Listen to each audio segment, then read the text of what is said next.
प्रिया kitchen में चाय बना रही होती है और सुमन ड्राइंग रूम में बैठकर मजे से टीवी देख रही होती है। तभी दरवाजे की घंटी बजती है। प्रिया, जरा देखना तो कौन आया है। देखती हूँ मम्मी जी। प्रिया दरवाजा खोलती है तो सामने पड़ोस वाली विमला आंटी खड़ी होती है। नमस्ते आंटी जी, कैसी हैं आप? मैं तो बिल्कुल ठीक हूँ बेटा, पर तेरी सास को क्या हुआ है? आजकल कहीं दिखती ही नहीं है। जब देखो तब टीवी के आगे जमी रहती है। अंदर तो आइए आंटी। अरे ओ दीपक की अम्मा, कहाँ हो? अरे बिमला, आओ आओ, क्या बात है, बड़े दिन बाद याद आई तुम्हें मेरी। मैं तो हमेशा ही तुम्हें याद करती हूँ, पर तुम ही गायब रहती हो और आजकल तो बाहर भी नहीं आती जाती। तबीयत तो ठीक है ना तुम्हारी? अरे तबीयत को क्या होना है, इस उम्र में तो कुछ ना कुछ लगा ही रहता है। मेरी छोड़ो, तुम ये बताओ कि क्या चल रहा है गली मोहल्ले में। तुम गली मोहल्ले की छोड़ो, चल तो तुम्हारे पड़ोस में रहा है। तुम्हारी नई सहेली आई है। मेरी कौन सी नई सहेली? मैं तो यहाँ बस तुमसे बातचीत कर लेती हूँ, या फिर बाजू वाली शर्मा की बहू से दो चार बातें कर लेती हूँ। इसीलिए तो कहा कि तेरी नई सहेली आई है। अब कोई पड़ोस में आया है तो बात तो होनी ही है। कम से कम इसी बहाने हमारा भी एक ग्रुप बन जाएगा। फिर सब मिलकर अपनी बहुओं की शिकायतें किया करेंगे। दोनों हंसने लगते हैं। तभी प्रिया चाय लेकर आती है और सामने टेबल पर रख देती है। दोनों चाय पीती हैं और बातें करते हैं। चलो मैं चलती हूँ, अब कल मिलते हैं। राम राम। अगले दिन प्रिया किचन में कुछ काम कर रही होती है और सुमन आराम से सोफे पर बैठकर मटर छील रही होती है। तभी डोरबेल बजती है। प्रिया दरवाजा खोलती है तो सामने उनकी नई पड़ोसन खड़ी होती है। जी, आप कौन? मैंने पहचाना नहीं। नमस्ते बेटा, मैं शारदा, आपके बगल वाले घर में अभी 2-4 दिन पहले ही शिफ्ट हुए हैं। ओह अच्छा अच्छा अच्छा, नमस्ते आंटी, अंदर आइए ना आप। देखिए तो मम्मी जी, आज कौन आया है। इतना कहकर प्रिया किचन में चाय बनाने चली जाती है। नई पड़ोसन को घर पे देखकर सुमन थोड़ा हैरान हो जाती है। नमस्ते बहन जी, मैं शारदा, आपकी नई पड़ोसन। अच्छा अच्छा, आप हैं हमारी नई पड़ोसन। आइए आइए, और बताइए कैसी हैं आप?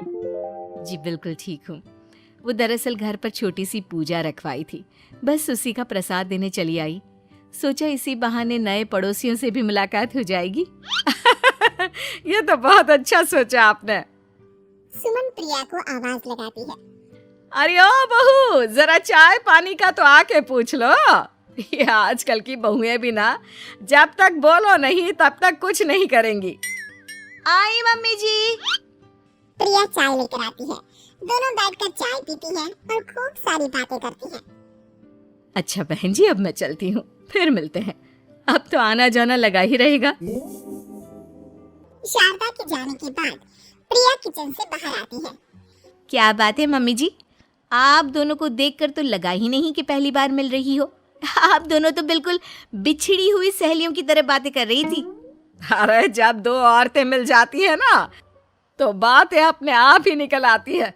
अब तू अपने काम पर ध्यान दे, बातों पे नहीं। ऐसे ही कुछ दिन बीत जाते हैं। अब सुमन और शारदा अच्छी सहेलियां बन गई होती हैं।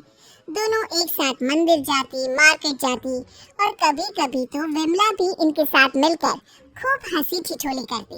एक शाम तीनों बैठकर सुमन के घर पर चाय पी रही होती है कि तभी बहुत तेज बारिश शुरू हो जाती है।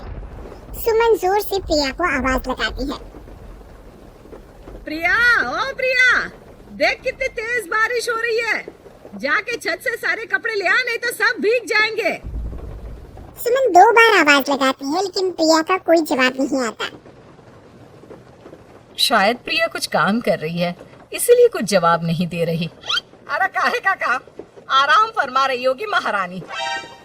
तभी प्रिया बीमार हालत में अपने कमरे से बाहर निकलती है। हाँ मम्मी जी, क्या हुआ? मेरी तबीयत थोड़ी ठीक नहीं है ना, इसलिए आग लग गई। अरे सारे कपड़े भीग गए और तुझे सोने से फुर्सत नहीं है। सबके सामने सुमन के मुंह से ऐसी बातें सुनकर प्रिया उदास हो जाती है और छत से कपड़े उतारने चली जाती है। सुमन, ये क्या बात हुई? प्रिया ने बताया ना कि उसकी तबीयत ठीक नहीं। इसलिए उसकी आंख लग गई। तुम भी ना खामखा उसे सबके सामने सुना दिया। अरे आप नहीं जानती शारदा जी, कुछ बहुएं ना बहुत आलसी होती है, घर का एक काम नहीं करना चाहती। ऐसा नहीं है सुमन, तुम्हारी बहू तो बहुत प्यारी है, तुम्हारी सारी बात भी तो मानती है। हाँ सुमन, तुम प्रिया के बारे में ऐसा क्यों सोचती हो? मेरी भी दो बहुएं हैं, लेकिन मैं उन्हें अपनी बेटियों की तरह रखती हूँ। आखिर वो भी तो किसी की बेटियां ही है ना। और अगर तुम ऐसा ही व्यवहार करोगी तो एक दिन प्रिया भी तुम्हारे साथ ऐसा ही बर्ताव करेगी। शारदा और विमला की बातें सुनकर सुमन की तो बोलती बंद हो जाती है। वहीं प्रिया भी बाहर से सारी बातें सुन रही होती है। अरे मैं कोई उसकी दुश्मन थोड़ी ना हूँ, मैं भी उसकी माँ हूँ, लेकिन कभी कभी सास बनना पड़ता है, नहीं तो बहुएं हाथ से निकल जाती है। देखो सुमन, ये सब सोच का फर्क है। अगर तुम ये सोचोगी तो कभी प्रिया को अपनी बेटी नहीं बना पाओगी।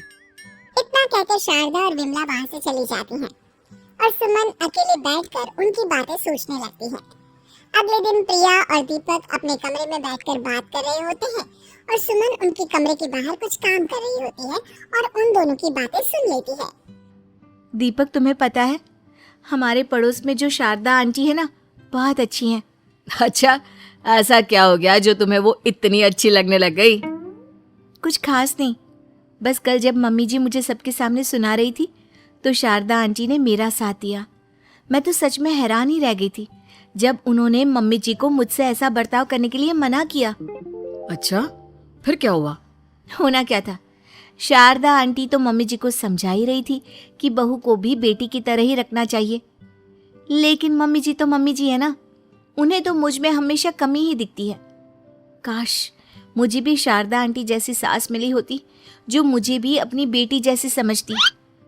सुमन ये सब सुनकर बहुत उदास हो जाती है और वहाँ से चली जाती है। प्रिया की बातें सुमन के कानों में बार बार गूंज रही थी।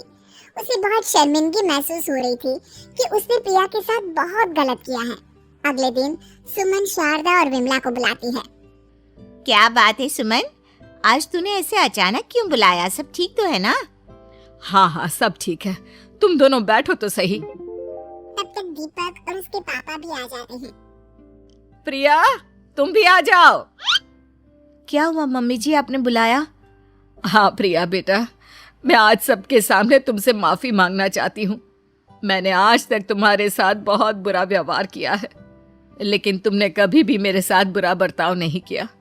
मुझे अपनी गलती का एहसास हो गया है, हो सके तो मुझे माफ कर देना। प्रिया अपनी सास की बातें सुनकर हैरान हो जाती है।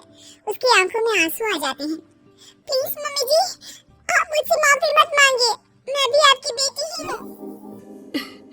वैसे एक थैंक यू तो मेरी नई सहेली को भी बनता है, जिसकी वजह से मुझे मेरी गलती का एहसास हुआ। शारदा बहन, आपका बहुत बहुत शुक्रिया जो आपने मेरी आंखें खोल दी। हरी क्या सुमन, तुम भी ना? तो फिर इसी बात पर चाय और पकोड़े हो जाए। हाँ हाँ, क्यों नहीं।